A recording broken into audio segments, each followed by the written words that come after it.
Soccer girls, you know we got some problems. So tune on in, away we talking how to solve them. We may laugh, we may learn, we might be your games with some peace. Hi. Hey, Good. how How are are you? you? Good. Not too bad. Not too bad. Thanks for coming on. Of course. Yeah, of course. This is awesome. We've been wanting to have you on since we started the podcast, so this is so exciting. Well, I'm excited. Thanks for wanting to have me on your podcast then. Or so how is everything at Louisville so far? Good. Very good. We just finished training, treatments. Middle of the season.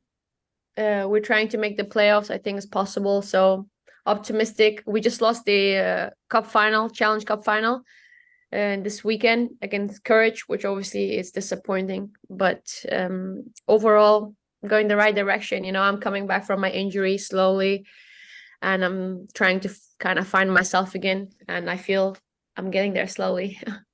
When you say find yourself, like can you go into detail a little bit more? Because I know injuries, it's like it's physical, it's mental, it's everything. Like how has it been for you?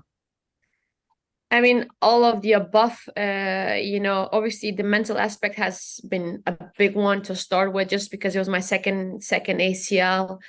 Um, it was big at the beginning, but once like I started going and I felt I was going in the right direction, I mean, it didn't feel that much. Now it's more about trying to find my shape, what I want to be capable of doing on the field, like the impact that I want to have is not there, but I know it's gonna come. It's just one of those things, you can train as much as you want. It's just gonna take the time it's gonna take to find game shape.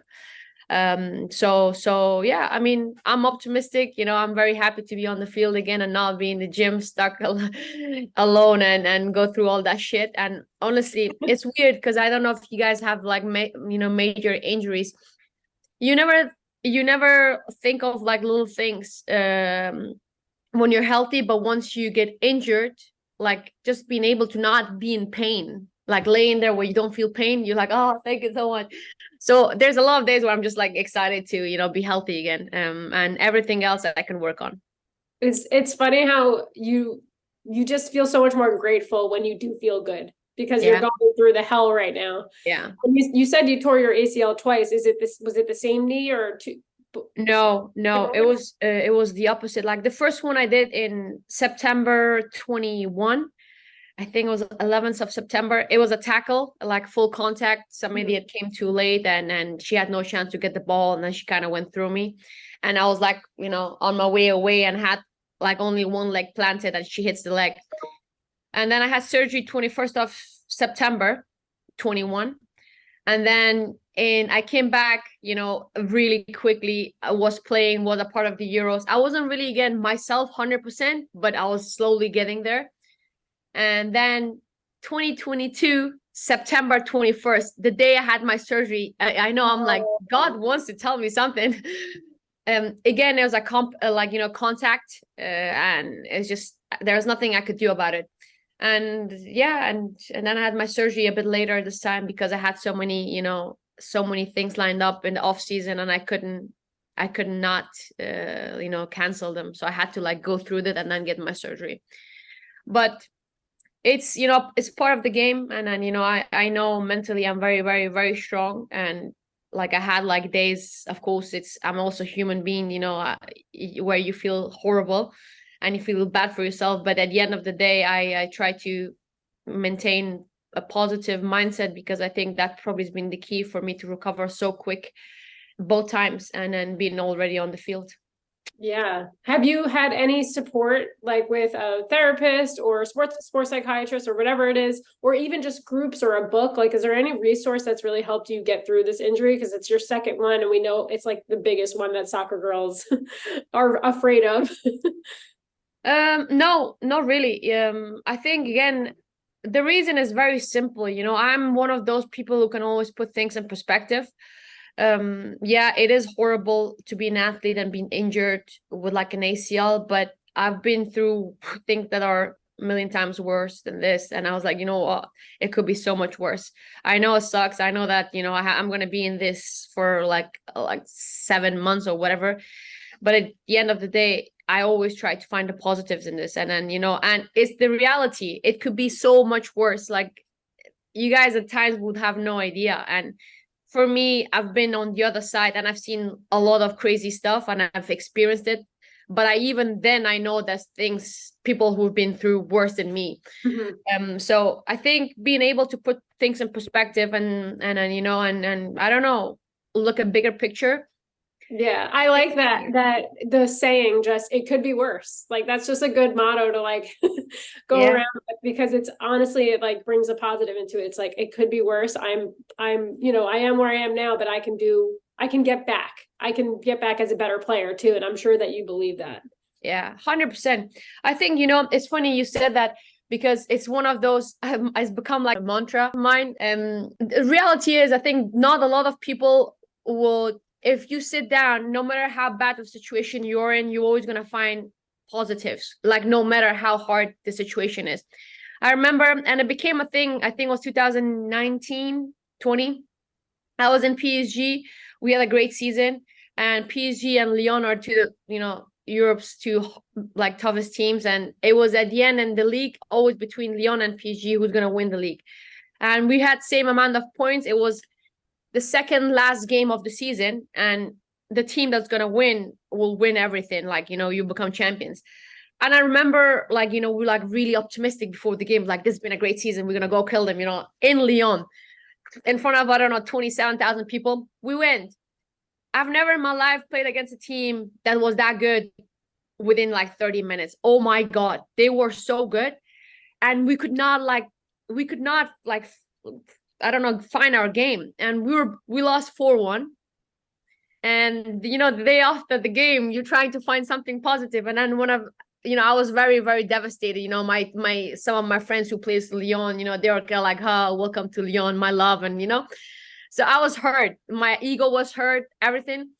So then I wanted to like post something and then still say something like, you know, I don't know, something that cheers me up. Then I found a picture of myself and I was like, yeah, it wasn't the greatest game, but you know what? It could be worse. I could be ugly. So then it became a thing, because it's not about like, you know, being vain or finding, you know, you're like, it's not about the looks. It's about, you could be anything. Like I could say, you know, it could be worse. At least I'm breathing without an oxygen tank or so then it kind of became a thing. Even when we were training super hard and we had to do the runs, we were like, you know what? It could be worse. Imagine doing this while it be raining or snowing. And so I think for me, it's always like, there's always going to be a positive you can take with you. And I've been through my life always really aware of it, and actually really good in finding it, because then your focus just switches to that one positive, and then you can slowly add up the positives. So I love that. That's such a great mindset to have. And it definitely probably helps you on and off the field having that mindset. So we know you just mentioned PSG. We know you played in so many different leagues and you've experienced different cultures, and we're sure your game has grown doing that. How do you think it's changed your game on the field and off the field, being in all those different places and playing with different people? Because you know 9 languages, right? Is that from playing everywhere? Yeah. That's incredible. Yeah, thank you. Yeah, I mean, of course, you know, you grow as a human being, but also as a player, different coaches, different style of play. I think I went from being kind of, when I was younger, I was really, you know, I always wanted to have like super fun and try to make the most complicated things. I'll see something and I'll be like, oh, I'm going to try that on the field. So I wouldn't say I was really clinical, especially as a striker. I wasn't thinking of like play simple to like create something, but more like try to humiliate your opponent. So it's kind of probably like a street mindset. I think this is something that I've grown a lot with later on. Like the higher I got, the less time you have, and the more pressure there was from outside, and the coach is telling me, Nadia, you cannot take 20 touches. You need to play faster. So obviously, you know, that's something that I've developed a lot. And also mindset wise, I don't think I've changed a lot. The one thing that's changed is probably that I've been more vocal. I used to, when I was younger, I don't really care about what was happening on the, like everyone else. I was just, you know, I'm like, I'm going to handle this myself. Now it's more about like trying to get everyone on the same page and trying to, you know, go, and like force and then tell everyone to follow, I guess. So those are couple like some of the things that I've learned through my career in different countries, besides obviously the culture things that you pick up. How do you think the women's game overall as a whole has grown since you started playing? Oh, massive. It's been crazy to follow, it's really nice to see how much it has developed, from, I don't know, 15 years ago, when you were a major tournament, no one really knew about it because there was no media interest. There was the only people who show up at the stadium was your parents and your, best friends.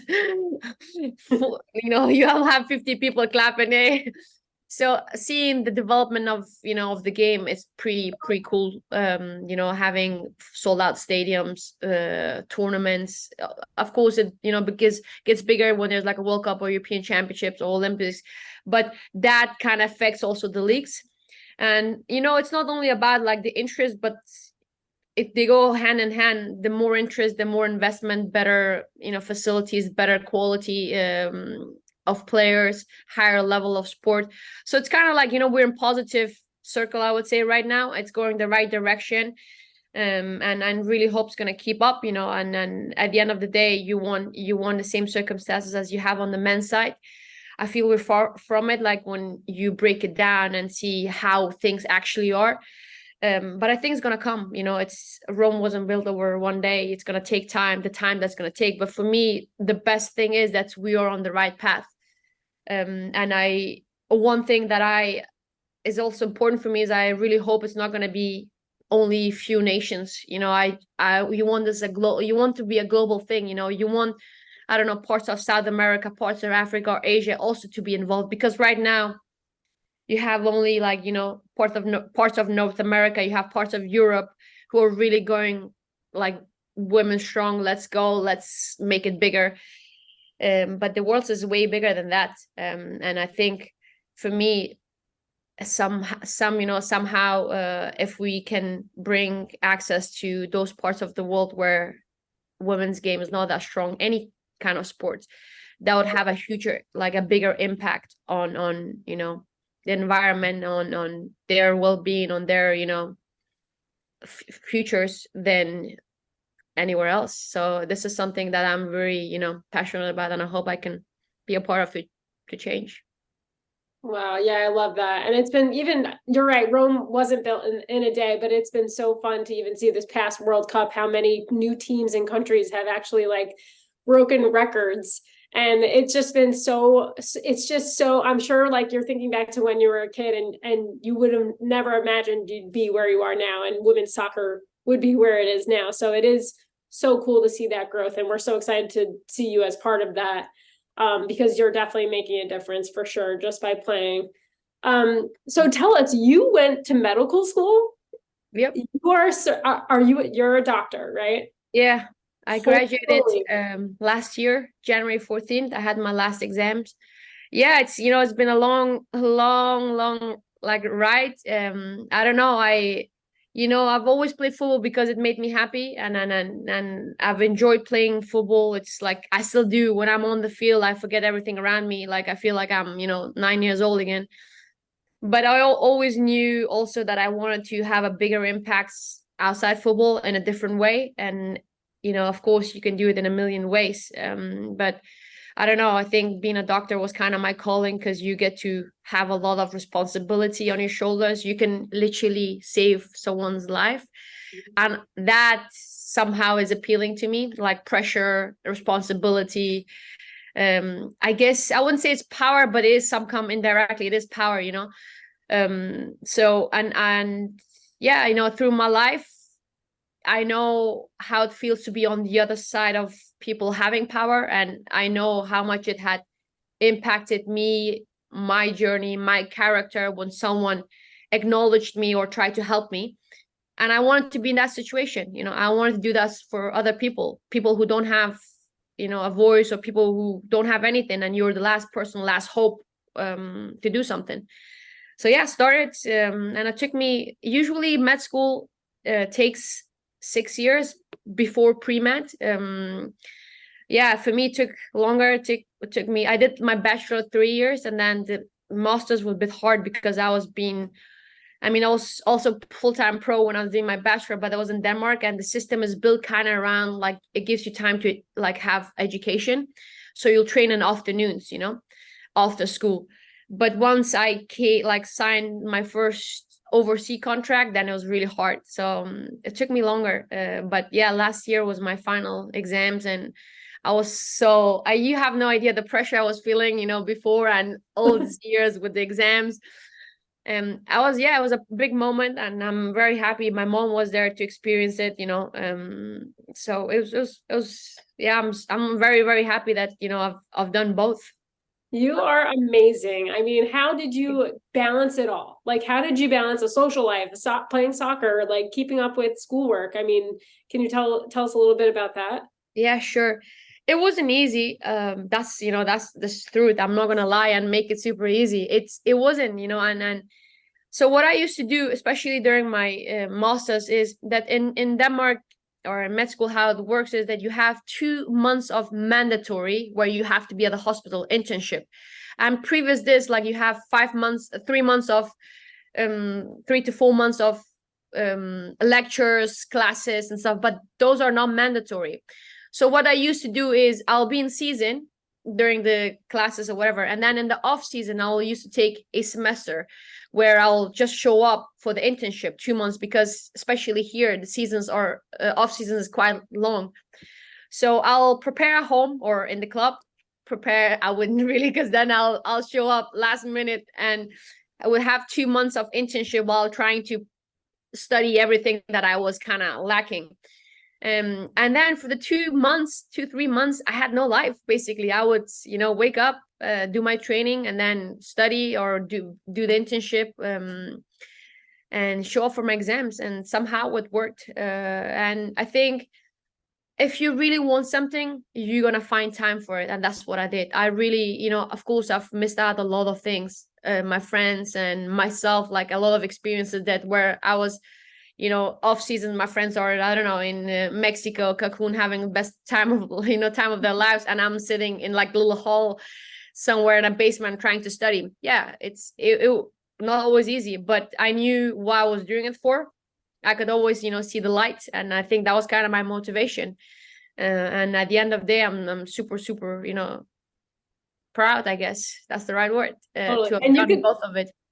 You could always go to Tulum another time. You don't have to. Yeah, go. exactly. That's what I say. I'm gonna go when I'm a doctor. Yes, exactly.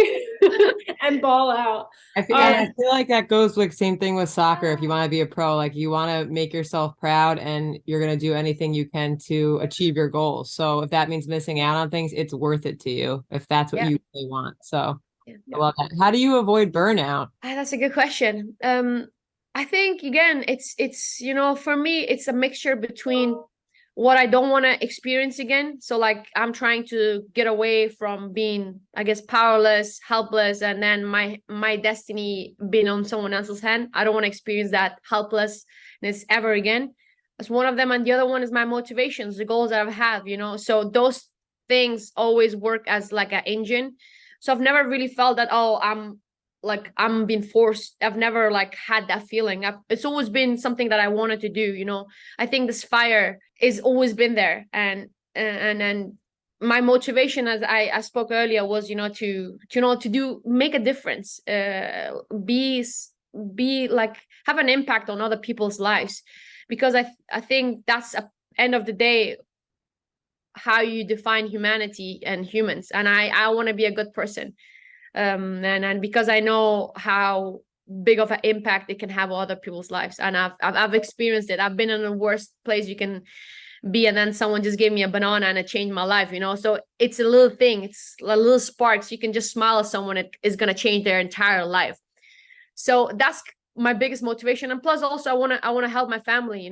We came, we had a great life, went to like the worst path ever, lost everything you had, and then you had to rebuild everything. So that hunger to try to get back and be where you used to be, I think that's also been a big engine, not only for me but also for my family, because we're all very driven, and we all want to help each other, help our family, help the locals around us. And then when you have the energy, help globally, do more. Because why not? I love that so much. And I feel like that kind of segues into this final question because we know you have to go. What do you want to be remembered for? Like, what is the legacy that you want to leave on the field? I want to be remembered as someone who broke a lot of barriers. I think someone who wasn't, I guess, contained in a box. I think, that's probably been my path or my journey. Someone who showed that, everything's possible as long as you want it, on and off the field, and that you as a human being, as a woman, whoever you are, those limitations that are put upon you, or those boxes that you are being put in, those doesn't really exist if you don't want it to be in them. So I think that's I really want that to be my legacy, someone who, broke out of the boxes. Because let's be honest, I was born in Afghanistan, where as a girl you are put in a million boxes, and I've always tried to remove those walls. And I think even later on coming to Denmark, you still think, oh, now things change, but in reality you still are in boxes because you are a woman, or you're not supposed to do this, you can't do this, or you're an athlete, you cannot do, you can't study, if you study you can't be an athlete. There's a lot of things, there's so many people trying to tell you what you can do and what you can't do, and I hate that. At the end of the day, it should be in your hands. If you want something, go for it. And I think that's hopefully gonna be my my legacy. Oh yeah, she did whatever she wanted to do. Boss. That is amazing. Honestly, you're so inspirational, and we're so happy to have talked to you. And I feel like so many Thank players you. listening can learn so many things from this conversation. So thank you so much for your time today. Thank you, of course. I enjoyed it. Thank you so much, Nadia. We Of course, appreciate it. guys. Have a good one. Ciao. Bye. Bye.